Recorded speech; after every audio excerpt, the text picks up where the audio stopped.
Hi, this is John Harter, and welcome to an encore presentation of the Keep On Grooving holiday special from last year. I decided to upload it again to save you the trouble of looking for it, so it's right in your lap here on Christmas Eve. So enjoy it and hear what my COVID voice sounded like last year. And then after the special's done, we'll do a little recap of the box sets that we did on the video.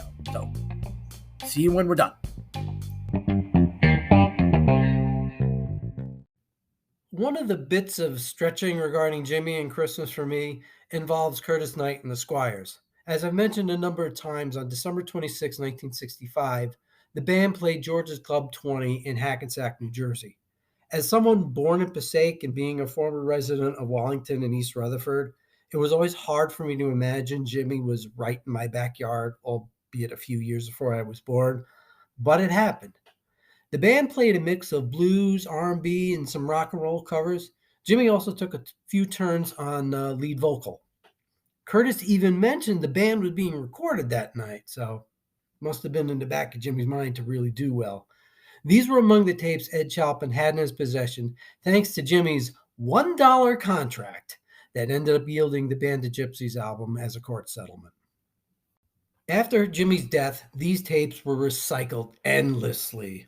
Along with the umpteen re-edits of the studio songs, a large number of recordings from the December 26th show made it out. A box of PPX recordings came out in the late 90s claiming to be complete, but really weren't. Surprise, surprise. Included in there were around 24 live songs, and yes, even there, they had some re-edits and retitles to make it seem like there were more. I put them together in a playlist that resembled a concert set and would listen to it the week after Christmas in those bygone days when I would actually commute to work. Then when Experience Hendrix got to put out their version with some songs not on the complete version, I'd have even more to listen to. I'm probably going to have to do a whole show just on the Curtis Knight recordings and albums since it's a big part of Jimmy's legacy. So I'll end up talking about this album in depth there. Now, if you could have told Jimmy that night in Hackensack, exactly 1 year from then, he'd be in England performing with his own band, I wonder what his reaction would have been. But that's exactly what happened. In fact, backstage the night after Christmas 1966, he came up with an idea for a song and started writing down the lyrics as they came to him. It started out with the first line, "Purple Haze, all in my brain." He originally had it titled as Purple Haze, Jesus Saves, appropriate for Christmas. The band was hitting a lot of smaller venues at that point away from London, and for New Year's Eve, they ended up at Noel Redding's mom's place. It must have been really cold that night because as he walked in, he asked if he could do just one thing. "Let me stand next to your fire." A year after that, the Experience was one of the top draws on the concert circuit. They had been asked to be part of the Christmas on Earth Continued festival, playing alongside such bands as Traffic, The Move, The Animals, and Pink Floyd, an appearance that ended up being Syd Barrett's last with the band. The concert was filmed. There are bits and pieces of it floating around out there. Two segments of the Experience's performance were first shown in Jimmy Plays Monterey. Jimmy tells the audience to cover their ears before he breaks into a short and noisy version of Sgt. Pepper's. The other clip had Jimmy using the tremolo bar on his guitar to make it sound like a bagpipe before launching into Wild Thing. The video out there on the net these days has Foxy Lady in between those two clips. Overall, it's a really fun performance. Now, a few days earlier, the band recorded its last session for the BBC that ended up airing on Christmas Eve 1967. So now this is the best of segment of our show. That's what happens during the holidays. Here's a recap of that show that I did a couple episodes ago. The final session occurred in mid-December and was broadcast on Christmas Eve, 1967. All 5 songs recorded that night made the CD. The session started with Jimmy doing a fake jingle for BBC Radio 1. It was followed up by a couple of songs from Axis Bold as Love, Spanish Castle Magic, and Wait Until Tomorrow. Next up was another cover tune, this one by a little band called The Beatles. Jimmy had done Day Tripper with Curtis Knight way back when, so he knew it well enough. The liner notes hint the song may have had a secret special guest star and background vocals. Just imagine. But no, it's not him. It's just Noel doing a very close Lennon imitation. The session ended with the premiere of a new song Jimmy called Get My Heart Back Together, but later better known as Hear My Train a Comin'. One thing in particular I do have to bring up about this session is Noel's enthusiastic participation, joining in on vocals a lot. Redding's frustration with the band are well known, and things started breaking down a few weeks later during the recording of Electric Ladyland. I think it's great to hear him really enjoying himself and adding a lot of fun to the whole session. Since it ends with Jimmy wishing everyone a Merry Christmas, this has kind of become a Christmas tradition with me, listening to it, usually on the way home from work on the 23rd, when I used to actually commute home from work. Okay, we're back live again. Right around this time in 1967, there's a fun promo photo for Axis Bold as Love with Jimmy dressed as Santa. This would come into wider use later when the estate wanted to put out their own Christmas release. What was it? Well, during the Baggy sessions, Jimmy, Buddy, and Billy interspersed a few Christmas songs in with the songs they were getting ready for the concerts for December 31st and January 1st. Buddy starts off with a staggered march with Jimmy going into an instrumental Little Drummer Boy. After a few minutes, he moves into the loudest version of Silent Night you're likely to ever hear. They would wind down by playing Old Lang Syne with Buddy pitching in with, well, not quite vocals, but Buddy doing Buddy. 1974 had already seen the Baggy sessions tapped for Burning Desire and Hoochie Coochie Man from Loose Ends. For the holidays that year, radio stations got a promotional single from Reprise called And a Happy New Year. It had Little Drummer Boy and Silent Night on one side and Auld Lang Syne on the other. I believe this may have technically been the first release of the Alan Douglas era. In 1979, the single was reissued to stations with all three songs on each side. It would be heard on rock stations during the holidays. I remember one time Darren called me up one time when it was on K-Rock in New York, and they were playing it on Christmas Eve, and he made sure that I heard it. So thanks again, Darren. Experience Hendrix finally let the single be released to the public on their own release in 1999 on CD called Merry Christmas and a Happy New Year. Expanded a little bit, but whatever. The cover was that picture of Jimmy as Santa Claus.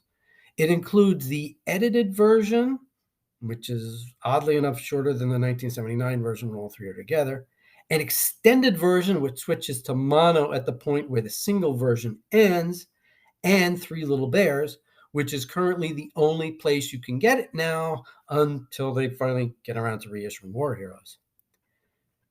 Then eventually the circle was completed when it was reissued on vinyl a few years back for a Black Friday Record Day release in time for, you guessed it, Christmas. Oh, and just to complete all the years that we're covering in here, the only thing Christmas related in 1968 was a poetry reading Jimmy attended at St. Mark's Church in the Village on Christmas Eve. Sounds like a nice night. Okay, we're back in 2022. Hear the difference in my voice? Really different. And just, if you noticed, this episode is brought to you commercial free this year. So you don't have to hear me hawking Anchor again.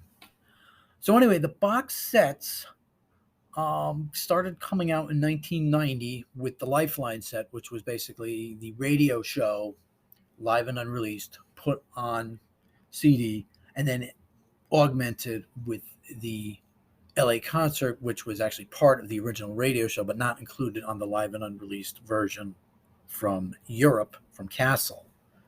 As far as going back and looking for it, I really wouldn't, especially since they did a stellar version of the LA concert. They just put that out this year, so I would default to that, even though it's missing the 24 seconds, which we've been debating endlessly over on the Hoffman boards. But between Lifeline's audience recordings and the new Experience Hendrix release, the show is basically covered as far as the music is concerned. The following year, Reprise came out with Stages, which had a concert from each year the Experience was around, not including 1966, because nobody recorded any of those.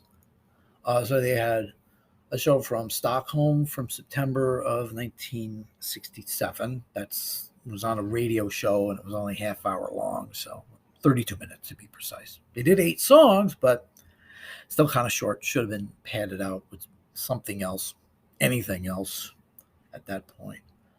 1968 was covered by the January concert from the Paris Olympia, the final time they played there. A really good show. They did Killing Floor, he did Catfish Blues, he did Driving South, which was rare for the Experience to do. 1969 is covered by the first almost full release of the San Diego show. And of course, we've gone over it many times. For some reason, they didn't include Foxy Lady, which led to the confusion because the LA concert on Lifelines left off Foxy Lady because it was on concert. So, but to this day, we still do not have an actual release of Foxy Lady from San Diego, and it's a shame because it's a really good version. So maybe someday. 1970 was covered by the concert at Atlanta for the Atlanta Pop Festival. Alan did his usual juggling around and editing, and they left off a number of good tracks. The main one they left off was the Hey Joe with the unique flamenco style opening that actually ended up on Band of Gypsies 2, the alternate pressing that made it up by mistake. So that kind of should have been on there to give it an official release, but didn't happen. Now, considering 2 of the shows have been re-released by Experience Hendrix in full, San Diego's been like 2/3 released on the In the West reissue, and the Stockholm show is still like less than half out. They really need to put that out somewhere. I think they should try to come up with, maybe here's an idea for them in the future, like similar to the BBC sessions, like all the other radio shows that they may have had still have laying around for other European stations. So this one was from Stockholm. There was another one from the Netherlands called Hepla, where we got Catfish Blues from the Blues album, and Foxy Lady turned up on a B-side of I think it's the Loverman single from Both Sides of the Sky. So that needs to all be reissued. So then we get to 2000 and we get to the Purple Box, which is officially known as the Jimi Hendrix Experience. And that's probably, in my opinion, the best of all the box sets that have come out. It's very accessible for even the casual fan. Has a lot of good stuff on there. It's not all completely unreleased, but a lot of it was out of print at the time the album came out. So you had Red House from In the West. You had the Star Spangled Banner from Rainbow Bridge. You had some of the Monterey songs, some of the Isle of Wight songs, plus a lot of unreleased material. Taking Care of No Business stuck out in my mind as like the big one from there. And then in 2013, that's the one that when Sony took over the catalog, because the original release was on MCA, they reissued it as a smaller version, and they added the 4 songs. Burning in the Midnight Lamp, I remember this right off the bat from yesterday, from one of the TV shows. Stars Played with Laughing Sam's Dice in mono, Piece of Mississippi from the TTG sessions, and the 3rd version of Like a Rolling Stone from Winterland. He did it 3 times during the run. The other 2 were on the box set, so all 3 are available. So, in my opinion, that's the one if you want to give a present to even a newer Hendrix fan. If you've gotten them the first 3 albums, if you've gotten them Band of Gypsies, and gotten them some combination of First Rays of the New Rising Sun or Cry of Love and Rainbow Bridge, I would actually get that next and say, here you go. Just go to town on this. This is like 4 hours worth of stuff. Enjoy it. That was it for like 10 years. And then when Sony took over the catalog, they went kind of box set crazy, with, as usual, some mixed results. Their first one was West Coast Seattle Boy in 2010. It's similar to the way the Purple Box was set up, but the first disc, it has all the songs that Jimmy played on before the Experience, with the exception of the Lonnie Youngblood and Curtis Knight tracks. And then it goes into a lot of not so much rare, but mostly unreleased stuff going forward. I think the Red House from Berkeley was previously released, and there were Peter Gunn was finally put back into circulation on this album. They followed up in 2011 with the Winterland box set, and that's a good one. It's not complete, but I put it as a second tier present because it's a lot of good material. Then they really didn't do anything until 2018 when they put out the Electric Ladyland 50th anniversary box set. I've gone over that. That was a bit of a disappointment. I wouldn't get that for someone because I know John McDermott said that they set it up that for even the casual fan would like it.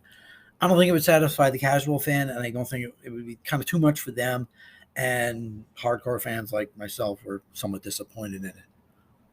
But then the next year they followed that up with the almost complete Bandit Gypsies concert songs for groovy children. As we went over in the set, they did drop a couple songs here and there. A couple songs may still be missing, but the sound of it is great. And as a second choice for a box set present, I would go with that one. So the first thing I would get would be the 2013 reissue from Sony of the Purple Box. You can get that for like $30 on Amazon. It's accessible. It's cheap. It's everything you'd want in a box set. And then second, I'd go for the Songs for Groovy Children. So that's the box set rundown.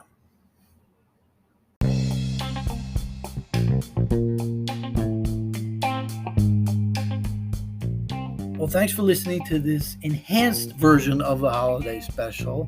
I hope everybody out there has a Merry Christmas, Happy New Year. For those of you who celebrated Hanukkah, enjoy that. Kwanzaa coming up next week, enjoy that. For the Druids out there, I hope you enjoyed your winter solstice. And hopefully in the new year, speaking of box sets, let's hope for the Electric Lady Studio set. That one's going to be a winner if it's anything close to what they accidentally posted last year.